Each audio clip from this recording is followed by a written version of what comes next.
Ang programang ito ay inihatid sa inyo ng Monterey Meets You Can Trust, Land Bank, SSS Social Security System, at PCSO.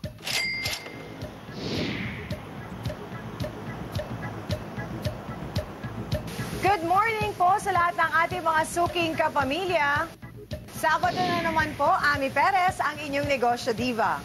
Kamusta naman po sa ating mga kapamilya dyan sa Sydney, Australia na nanonood through the Filipino channel. At babatiin ko nga pala ang aking kaibigan na si Gigi Grande dyan sa Sydney. Hello, Gigi. Naku mga suki, marami po kaming inspiring at informative na kwento ngayong umaga. Para po yan sa lahat ng mga naghahangad na magkaroon ng kabuhayang swak na swak.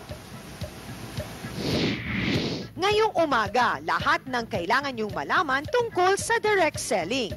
Okay ba ang kita dito ngayong may krisis?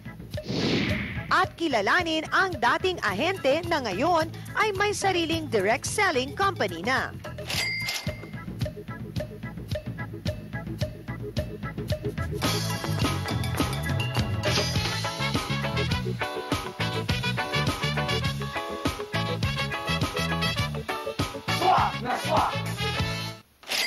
Di ba partner, kahit sino naman pwedeng pumasok sa direct selling dahil wala naman itong masyadong hinihinging skills requirement. Aba mga suki, kailangan lang nabigyan ninyo ng personal touch ang inyong pagbebenta. Partner, pwede pa nga full-time o part-time. Itong unang entrepreneur natin, dating ahente lang. Pero ngayon, may sariling direct selling company na. At kung dati ahente lamang siya ng mga imported brands, aba ngayon, ang kanyang mga produkto ay proudly Pinoy-made.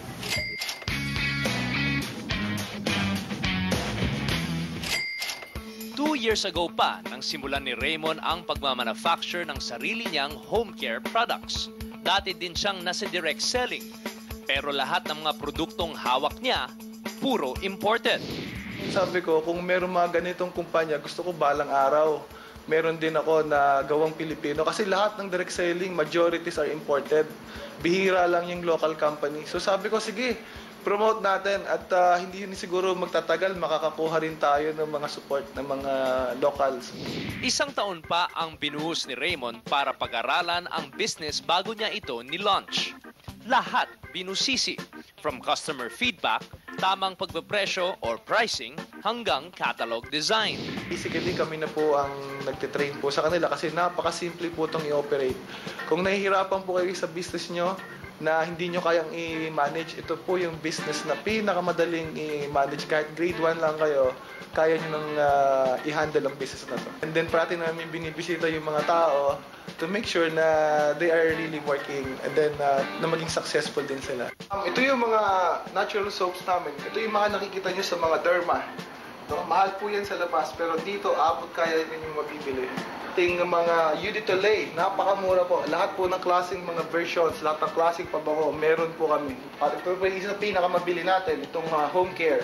Mga detergent, fabric softener, liquid detergent, dishwashing liquid, toilet bowl cleaner, at lahat po ng kailangan. At kung meron kayong mga coaching magaganda, gusto niyo pagandahin pa, meron kaming extreme car care products. Nang okay na ang kanyang product lines, saka binuksan ni Raymond ang kanyang negosyo sa direct selling. Tinawag namin itong direct shopping kasi kami yung manufacturer. So you are directly buying from the manufacturer. So instead na bumibili kayo sa grocery, sa labas, ng mahal na produkto, dito, malaki ang kikitain nyo kasi kami yung nagmamanufacture. Isa sa mga top distributor ngayon ni Raymond, si Josephine. Malaking bagay sa akin. Bukod sa murang-mura, quality pa ang produkto, nakakatulong ka rin sa ibang wife kasi kumikita din sila eh. Ang kailangan mo lang is talaga magbenta, may enough time ka, and then definitely may makukuha ka malaking kita rito. Imbes na kumuha ng mga celebrity endorser, mga dealer daw ang pinaka-effective na taga-market ng kanilang mga produkto.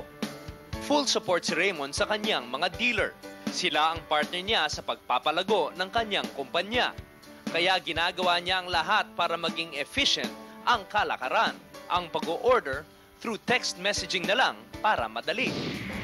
Lahat ng mga products namin dito, meron siyang mga code. So kailangan mo lang i-type yung code mo doon sa text at magre-register yan sa amin pag nag-order kayo. Ang dating nag-aahente lang, may sarili ng direct selling business.